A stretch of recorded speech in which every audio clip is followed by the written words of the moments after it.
Para poder comenzar, quisiera comentar un tema previo antes de mostrar unas diapositivas. Uno de los problemas importantes que tenemos que encarar a nivel de la justicia nacional es cómo lograr la armonía entre los dos sistemas jurisdiccionales que existen actualmente en el Ecuador, la justicia constitucional y la justicia ordinaria. Desde luego, la acción extraordinaria de protección planteada por el constituyente en el año 2008 trajo a colación un nuevo capítulo y una irrupción en este equilibrio que siempre es delicado. Por lo tanto, mientras antes no existía una acción que permita que un tribunal concentrado, distinto de la función judicial, pueda controlar el contenido, pueda controlar las decisiones judiciales, la acción extraordinaria de protección ha abierto esta posibilidad y ha hecho que sea mucho más importante lograr armonizar estos dos universos. Para evitar lo que ustedes ya saben, el choque de trenes, el posible choque de trenes entre una jurisdicción y otra, en la gran pregunta de quién manda a quién. Y esto es trascendente, porque hemos tenido desde la creación de la figura de la extraordinaria de protección más de una década, poco más de una década, en la que las distintas conformaciones de la Corte Constitucional han tratado de darle contornos a esta figura.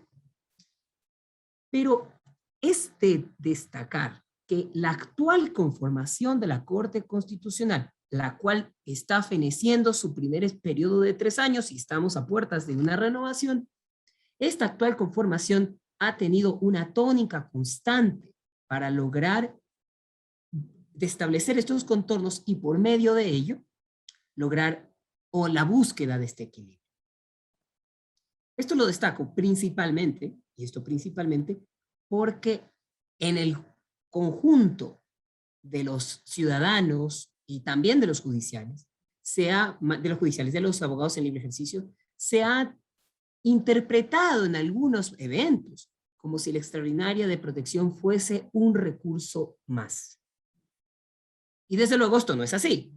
Sabemos que no es así, pero en la práctica, en algunos momentos hemos tenido la impresión de que en la práctica judicial, en la práctica de la defensa, se trata de agotar siempre la extraordinaria de protección como para indicar, bueno, llegué hasta el último paso.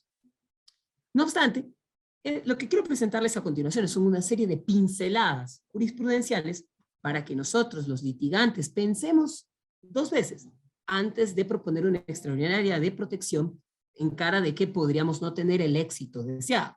También como judiciales, para saber si se propone una extraordinaria protección contra una decisión nuestra, ¿qué deberíamos contestarle a la Corte Constitucional cuando nos pide un informe?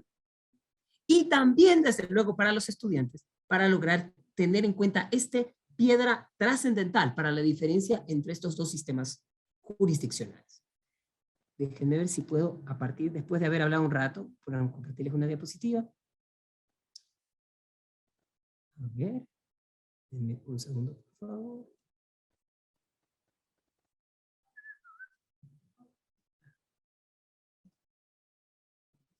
Bueno, ahora sí quisiera confirmar si me asientan con la cabeza, si pueden ver la diapositiva. Perfecto, muchísimas gracias. Volviendo al punto. Avances en la acción extraordinaria de protección. Un dato trascendental al respecto. ¿Cuál es el contexto general en esta discusión? El contexto general es la búsqueda del equilibrio. No es una finalidad realmente reciente. Las distintas conformaciones de la Corte Constitucional supusieron o establecieron la necesidad de un balance entre la justicia constitucional y la justicia ordinaria. Muchos de estos fallos que vemos abajo, que son de conformaciones anteriores de la Corte Constitucional, cuando revisaban el alcance de la acción de protección al momento de controlar sentencias dictadas en casación, es decir, sentencias dictadas por la Corte Nacional de Justicia, la Corte Constitucional establecía espacios donde podía intervenir y espacios en los que se abstenía de intervenir, siempre bajo esta idea general. Debe lograrse un balance entre la justicia constitucional y la justicia constitucional, y la justicia ordinaria. Esta idea, que ya se encontraba en una serie de otras sentencias y en otras discusiones, ha cobrado una fuerza interesante en el contexto de la actual conformación y con sentencias que les voy a mostrar a continuación. Teniendo en cuenta este balance, ¿por qué es necesario el balance en sentido práctico? En sentido práctico, ya comentábamos hace un momento que ha sido interpretada la acción como si fuera un recurso adicional, y esto ha llevado a que el 90% o más de las acciones que se conocen ante la Corte Constitucional son acciones extraordinarias de protección, es decir, estamos hablando del mayor número del mayor tipo de causas que maneja este alto organismo. Esto demuestra pues la importancia que ha tenido ante los litigantes esta herramienta y la necesidad de un adecuado uso de la misma. Y empecemos para hablar de algunos temas. Antes de comentar cuál vendría a ser el objeto de la acción extraordinaria de protección, he querido mencionar un tema relacionado con la legitimación procesal para proponer la acción. Y esto no es un tema menor, tomando en cuenta que muchas veces, o uno de los principales, en una muestra estadística, uno de los principales clientes, si cabe el término, ante la Corte Constitucional por medio de esta acción es el Estado y sus instituciones. Y desde el principio se planteó la interrogante de cuáles eran los límites del Estado para proponer una acción extraordinaria de protección. De hecho, existieron muchísimas discusiones si es que podría admitirse que el Estado pueda proponer una acción que está diseñada en la Constitución para ciudadanos. Y esta es una discusión que existió en su época. La tendencia jurisprudencial fue a admitir las acciones extraordinarias de protección, pero poco a poco han existido límites importantes. La idea original que existían en una serie de sentencias de la Corte Constitucional con relación a la legitimación del Estado y de sus instituciones es que el Estado, al momento de encontrarse en un juicio, es una parte procesal más. No obstante, indicar que es una parte procesal más no deja de ser un tema discutible, tomando en cuenta que el Estado, por más que en efecto es parte procesal en un proceso judicial en el que se encuentra emplazado, pero el Estado siempre ha tenido, y las tiene todavía, una serie de prerrogativas en las que podríamos discutir si estamos en un contexto de igualdad de armas. Ahora, en esto cabe hacer cabe indicar un detalle. La reforma al Código Orgánico General de Procesos del año 2019 disminuyó una serie de prerrogativas procesales que tenía el Estado. Por lo tanto, podríamos decir que estamos en una tendencia a lograr de manera o acercar la igualdad de armas entre el Estado y los particulares. Estamos en tendencia a acercarnos, desde luego que estamos muy lejos de eso. Pero bueno, primera idea trascendental con respecto a la legitimación del Estado para proponer la extraordinaria de protección es esta idea de que es una parte procesal. Pero además, en esta sentencia 282/13/JP del 2019, se comentó la idea de que el Estado podía comparecer por el contenido procesal de los derechos. Es decir, cualquier persona jurídica podría, primero la idea de que las personas jurídicas, no solamente las personas naturales, podrían presentar este tipo de acciones de protección y especialmente enfocado en el contenido procesal de los derechos. No obstante, el leading case, que podríamos decir con respecto a la legitimación procesal del Estado, es el fallo 838/12/EP/19, cuya ponencia es del doctor Agustín Grijalva. En este fallo se encaró si el Estado podía proponer una acción extraordinaria de protección invocando el derecho a la autonomía. El derecho, y lo pongo entre comillas, derecho a la autonomía de gobierno autónomo descentralizado, a la autonomía local. La Corte Constitucional, ante este planteo, indicó que el Estado tiene una legitimación de carácter excepcional. No es una legitimación para proponer acciones de protección en todo tipo o en toda cosa. Es una legitimación excepcional que está enfocada a los derechos en la dimensión procesal. Es decir, el Estado podría reclamar, tiene legitimación para proponer una acción extraordinaria de protección sobre derechos relacionados con el proceso, derechos procesales, tutela judicial efectiva, garantías al debido proceso, por poner algunas, pero no sobre cosas que excedan esta idea de la dimensión procesal, salvo cuestiones relacionadas a su actividad definitoria. Y en esto ha puesto el ejemplo, el propio leading case, lo que realiza el defensor del pueblo. Recordemos que el defensor del pueblo, al ser el legitimado para defender derechos colectivos, derechos difusos, pues tiene también la representación de estos otros, la representación de estos afectados en estos derechos que comento. Entonces, primera idea, ¿el Estado tiene legitimación para presentar acciones de protección? Sí. La tendencia jurisprudencial de 10 años acá ha llegado a la conclusión que sí, pero con una acotación, limitado el de derechos en su dimensión procesal. O, una cosa que ha merecido un desarrollo importante, la idea de la actividad definitoria. En este punto, por lo tanto, llegó a la conclusión que no podría proponerse para un derecho a la autonomía, que básicamente es un principio de administración, más que un derecho, aunque eso también existe una discusión al respecto. Esto no quiere decir que no existan lo que algunos administrativistas llaman mecanismos de autodeterminación política para los gobiernos autónomos descentralizados. Si los gobiernos autónomos descentralizados sí tienen posibilidades de poder discutir ante actuaciones de otros niveles de gobierno, poder discutir y tratar de hacer efectiva su autonomía local, pero no por medio de la acción extraordinaria de protección. Básicamente, pues, existen otros mecanismos regulados, lógicamente, en la propia Ley Orgánica de Garantías Jurisdiccionales, como por ejemplo el conflicto de competencia, o algunos regulados en el Código Orgánico de Ordenamiento Territorial, el COTAD, para este fin. Entonces, tengamos en cuenta esta idea original. Ahora sí, una vez que hemos pasado el tema del Estado, y se los comento el tema del Estado, porque desde luego el tema es trascendente, tomando en cuenta que el Estado y sus instituciones han tenido una tendencia estadística a proponer muchísimas acciones extraordinarias de protección, quiero concentrarme en el objeto de la acción. El objeto de la acción, como ustedes lo saben, y lo dice la Constitución, es sentencia o auto definitivo que haya agotado todos los recursos ordinarios, extraordinarios, salvo que estos no se hayan agotado porque no existen, salvo que no se hayan agotado por no negligencia de quien propone la acción. Esto está claro, pero debemos entender este precepto constitucional como una decisión jurídica calificada. Es decir, la acción extraordinaria de protección tiene como objeto decisiones jurídicas, pero no cualquier decisión jurídica, una decisión jurídica con toda esta calificación.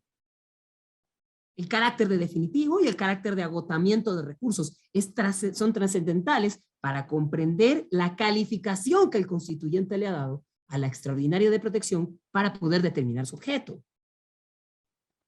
Entonces, tendremos que siempre verificar, usted, compañero litigante, que va a presentar la acción extraordinaria, tendrá que verificar si estamos ante una sentencia o auto definitivo y ante un agotamiento de recursos. Y ojo, el tema no es sencillo, porque la Corte Constitucional ya está estableciendo algunos parámetros para uno u otro caso. Por ejemplo, estos dos fallos, el 1534/14/EP y el 1502/14/EP, han sido pues los que determinaban el carácter de auto definitivo. ¿Cuándo estamos ante un auto definitivo? Han dicho estos fallos históricos y ya veremos que la tendencia también está yendo a modificar esto. Es que primero que pongan fin al proceso. Y dentro de la idea de poner fin al proceso, estos debieron crear cosa juzgada material. Tuvo que existir un pronunciamiento de fondo sobre la traba de la litis, sobre las pretensiones y las excepciones, que cree cosa juzgada material. O en su defecto, que impida la continuación del juicio o el inicio de otro nuevo. Entonces, bajo esta idea, para entender que estamos ante un auto definitivo que puede proponerse extraordinaria protección, tenemos que hacernos estas preguntas. ¿Se pronuncia sobre el fondo? ¿Me impide la continuación del juicio? Y estos dos, la Corte Constitucional también ha establecido una vía de excepción. Es decir, podríamos aceptar que en el caso de un gravamen irreparable, si existiera un gravamen irreparable proveniente de esa decisión, podría aceptarse la extraordinaria de protección pese a no haber puesto fin al proceso y ni logrado cosa juzgada material, ni que se impida la continuación de un juicio. Cabe mencionar que este último requisito no está exento de polémica. ¿Y por qué no está exento de polémica? Desde luego, porque si yo utilizo exclusivamente la idea de gravamen irreparable, pues definitivamente no le estoy dando la oportunidad a la función judicial para corregir el presunto yerro que se pudo haber cometido, la presunta infracción de un derecho contra un particular. Entonces, hagamos el test. Cuando usted tenga una decisión y piensa en impugnarla, piense en estos detalles. Y el segundo punto trascendental de esta calificación jurídica es la idea del agotamiento de recursos. Para el agotamiento de recursos habrá que tener en cuenta una cosa trascendental. La noción de recurso que utiliza la Corte Constitucional no es la misma noción de recurso que usa el derecho procesal ordinario. El agotamiento de recursos no es solamente el remedio procesal en alzada que permite la revisión de la decisión tomada por un inferior o un superior, hablando de un recurso de tipo vertical. La Corte Constitucional en sus distintas jurisprudencias ha mencionado que debe tomarse en cuenta no solamente los recursos, sino también las acciones judiciales que tienen el mismo fin de reparar la infracción al derecho vulnerado como la que pudiera proponerse o pretendiera proponerse en la extraordinaria de protección. Me explico. Existen ciertas acciones judiciales que la Corte Constitucional las ha considerado para efectos de la admisión del recurso de la extraordinaria de protección como recursos. Les pongo ejemplos. La acción de nulidad de sentencia ejecutoriada, en el caso del 1688/14/EP, diagonal 20.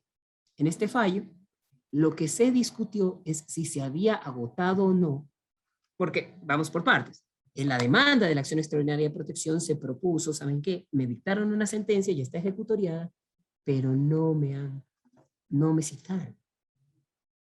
No me citaron, por lo tanto, han atentado a mi derecho a comparecer a juicio, han atentado a mi tutela judicial efectiva, a mis garantías a distintas garantías del derecho a la defensa, a presentar prueba, a presentar y recibir una decisión a base de mis argumentos.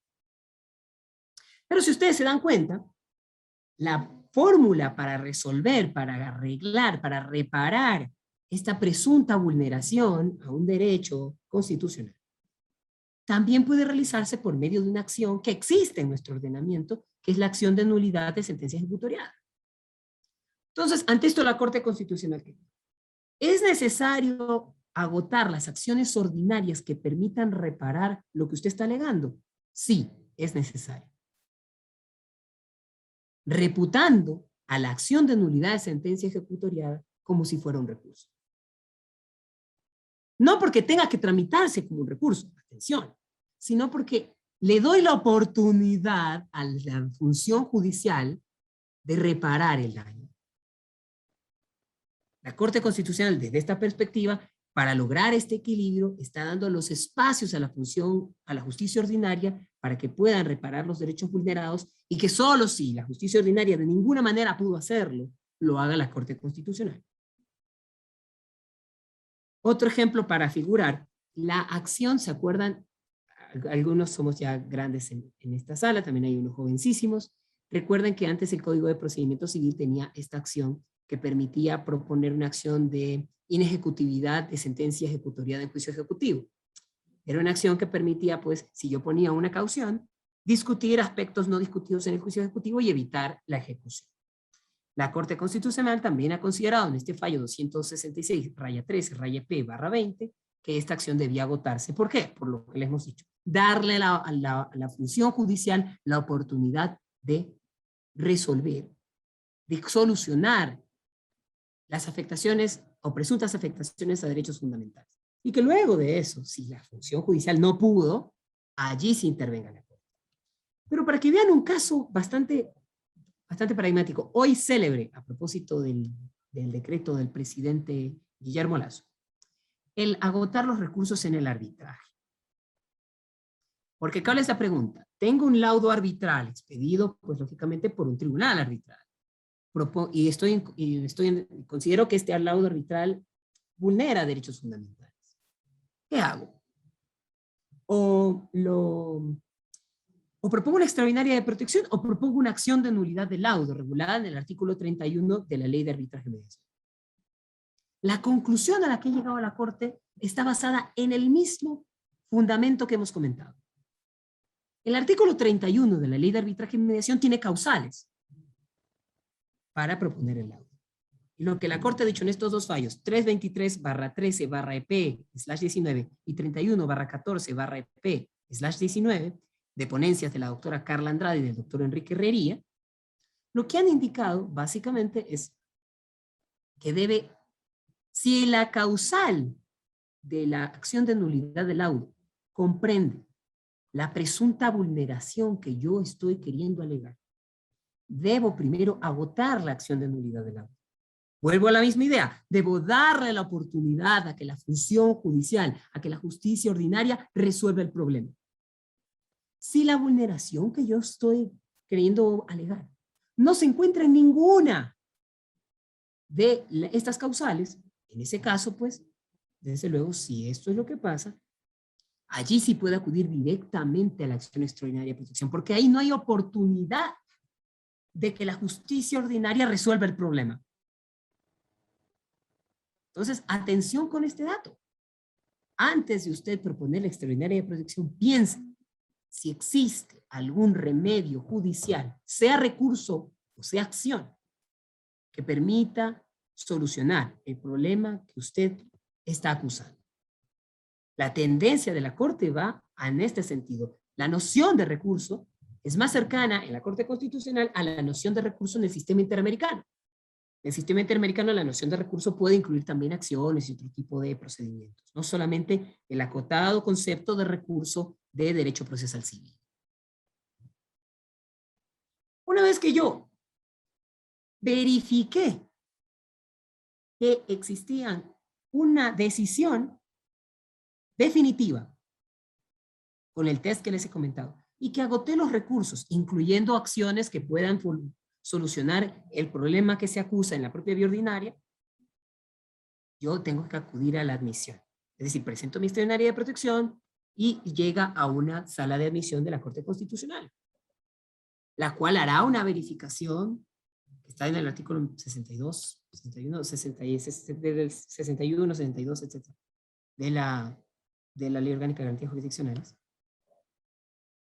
que verifique a través de una serie de requisitos si el nivel de demanda de acción extraordinaria es admisible o no y puede pasar a la fase de sustanciación.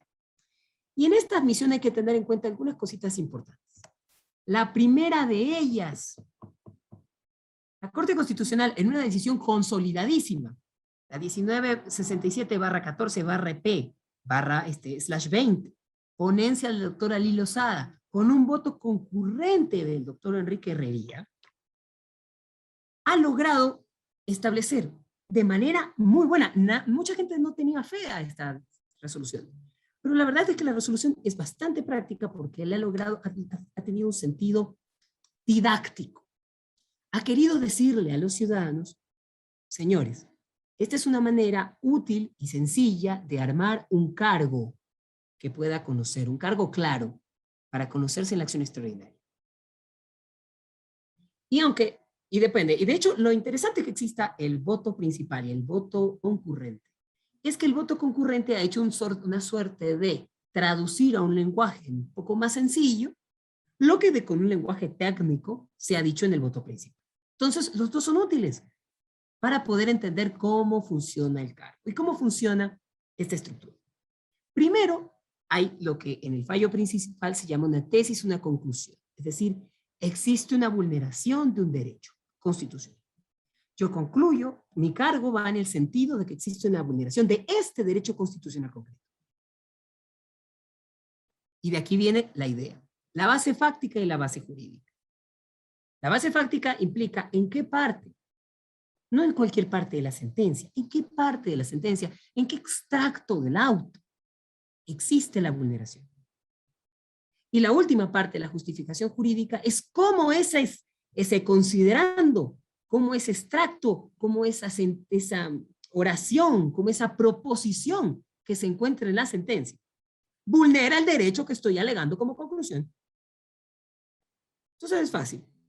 O podemos verlo de otro modo. Tomo el extracto de la sentencia que me vulnera. Digo cómo vulneró el derecho. Explico cómo ese extracto atenta a este derecho constitucional y presentó la conclusión. Señores jueces de la Corte, por favor, analicen el derecho a la seguridad jurídica, porque este precepto que consta en la sentencia, esta oración, este considerando, vulnera este derecho del modo en que les voy a explicar. Y este orden, no solamente que es importante en el sentido didáctico, sino que también es importante porque la Corte Constitucional, al momento de admitir o inadmitir, va a dividir la demanda que usted presente en cargos y verificará que cada una de las alegaciones que usted realice de vulneraciones de derechos cumplan con esta argumentación mínima. Señale el espacio, el lugar, el punto donde supuestamente surge una vulneración, explique cómo vulnera el derecho y concluya diciendo, esto existe una infracción a tal derecho concreto. Entonces, atención con esto, las dos sentencias son buenísimas y son consolidadas en la práctica de la Corte, sobre todo en la práctica de admisión. Luego que pasamos el filtro de admisión, si tuvimos suerte, si tuvimos suerte, nos hicimos un trabajo consciente, vamos a la fase de sustanciación. La fase de sustanciación en la extraordinaria protección realmente no es muy amplia.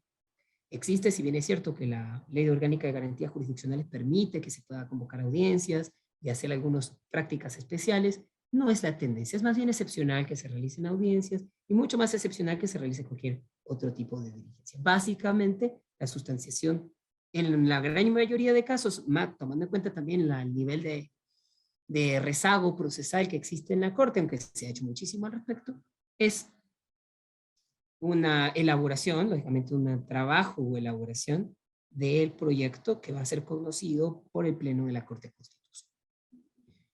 En todo caso, dos detalles importantes a tener en cuenta en la fase de sustanciación.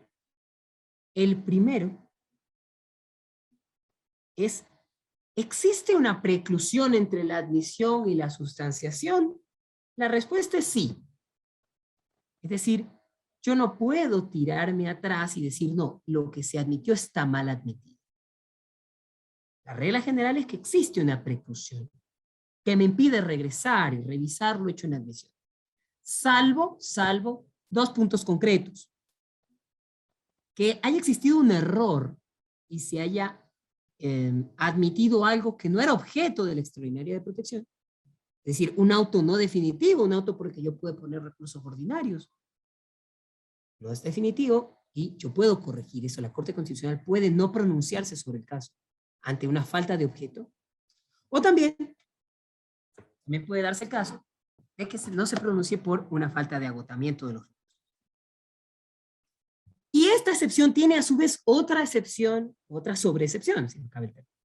Si la Corte considera que existe un gravamen irreparable pese a no ser objeto o pese a la falta de pronunciamiento, deberá, pues lógicamente, podrá pronunciarse.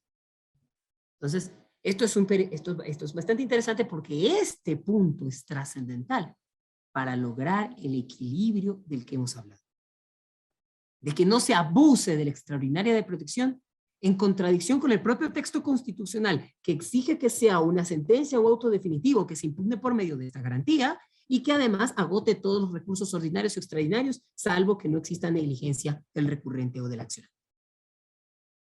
Entonces, atención con este punto de trascendental importancia. Si usted zafó, hablando en términos coloquiales, y logró pasar la admisión habiendo impugnado una decisión judicial que no era objeto de la extraordinaria, cuidado, puede ser que la Corte Constitucional en la fase de sustanciación revea esa mala admisión. Y usted podría, desde luego, no prosperar sus pretensiones ante este organismo. Otro detalle que es sin duda de lo más trascendente que ha hecho la Corte Constitucional para lograr limitar su trabajo es la delimitación de lo que en algún momento se llamó la dimensión objetiva de la extraordinaria de protección, o básicamente un control de fondo del caso. Por eso he puesto en la figurita un buzo, ¿no? Un poco para... ¿Solo voy a controlar la sentencia o voy a controlar el caso atrás de la sentencia? Primera idea. En el fallo 1162/12/EP del 2019, se ha comentado que esta revisión de fondo del caso, no más allá de la sentencia, pasando la sentencia, revisando el mérito del caso, se puede realizar de manera excepcional, de oficio y solo en garantías jurisdiccionales. Es decir, solamente cuando la extraordinaria de protección se propuso contra una sentencia de acción de protección, de habeas data, de habeas corpus, de alguna otra garantía jurisdiccional. No para justicia ordinaria. Si se propuso una extraordinaria de protección contra una decisión de la justicia ordinaria, de las distintas causas civiles, penales, de derecho público, etcétera, laborales, se propuso una acción extraordinaria de protección, la competencia de la Corte Constitucional está limitada únicamente al contenido de esa acción y además al contenido de esa acción y desde luego pues solamente al control de la decisión impugnada, no el fondo del caso. Eso la Corte lo puede hacer únicamente cuando estemos hablando de garantías jurisdiccionales, de justicia constitucional. En la siguiente sentencia, en la 176/14/P/19, se establecieron cuáles eran los requisitos de esa excepcionalidad. Y los requisitos son variados y no son sencillos. Primero, que el acto impugnado vulnere derechos, es decir, que la acción de protección prospere, que en efecto la sentencia o auto haya vulnerado los derechos que se comentaron en la acción. Primero, que prospere, o sea, que se gane la extraordinaria de protección. Pero además, que exista una prima facie, o sea, que cuando está revisando el juez, exista una posible, una presunta vulneración en el fondo del caso. Existe una vulneración de derechos en el caso sometido a conocimiento. Además, que el caso no haya sido seleccionado, porque recordemos que justamente para lograr este tipo de control aleatorio de las decisiones de los jueces de garantías jurisdiccionales envían las sentencias a la Corte para la selección y revisión. Si el caso ya fue seleccionado, pues yo no me puedo meter en la extraordinaria de protección en el fondo. Eso lo hará la sala de selección y luego el pleno de la Corte. Y finalmente, algunos conceptos jurídicos indeterminados e interesantes. Primero, que el caso implique un tema grave, o un tema novedoso, un tema relevante, o contrario a precedentes jurisdiccionales. Entonces, atención a este tipo de temas. Caso grave, caso novedoso, es decir, un caso, ¿sabes qué?, donde podemos hacer una jurisprudencia interesante, relevante, de interés nacional, o contrario, evidente a precedentes realizados antes por la Corte. Pero toda esta verificación solamente se puede hacer en el contexto de las garantías jurisdiccionales, no para justicia ordinaria. Si usted propone una acción de protección sobre temas de justicia ordinaria, la Corte solamente va a conocer esa acción de protección y no más de eso. Finalmente, llega la decisión. Y la decisión podrá determinar que no existe vulneración constitucional o podrá determinar que sí existe vulneración constitucional. En el caso de existir vulneración constitucional, la Corte necesita establecer medidas de reparación, una reparación integral, ad integrum. La tendencia general de la reparación es que la reparación sea evidentemente el reenvío, es decir, dejo sin efecto la sentencia impugnada y regresa al juzgado de origen para que se dicte otra en su lugar. Esta es la tónica general de la reparación. No obstante, ya existen otras tendencias de otras alternativas de reparación. Y una cosa importante, desde antiguo, desde la conformación anterior, la Corte Constitucional ha dicho que no es la reparación que el demandante quiere, es la reparación que la Corte Constitucional que considera que debe darle. Pero cabe mencionar, por ejemplo, la 573/13/EP/20 del juez Ramiro Ávila, el doctor Ramiro Ávila, que ha erigido algo que ya se encuentra en el sistema interamericano, que la sentencia como tal ya es una forma de reparación. O sea, la propia sentencia que concede y que reconoce la vulneración de un derecho ya es en sí misma una forma de reparación. Eso se encuentra en el sistema interamericano y se encuentra también en nuestro sistema constitucional. Este caso concreto, además, estaba relacionado con una acción de protección sobre un tema penal que ya se encontraba prescrito. Entonces, lo que no hizo la Corte es saltarse la prescripción y retrotraer pese a la prescripción de la acción. Y, desde luego, pues, estableció otro tipo de reparación, que era la propia emisión de la sentencia debía considerarse como una forma de reparación. Otro caso, que también es interesante, el caso 85/14/EP/20. Me parece que es ponencia de la jueza Teresa Núquez. En este caso, pasó lo siguiente. Se presenta una acción extraordinaria de protección se presenta una acción de protección. Y como ustedes saben, la acción de protección se tiene que presentar inmediatamente. Se tiene que resolver con celeridad, con máxima celeridad. Y pasaron varios años y no la resolvieron.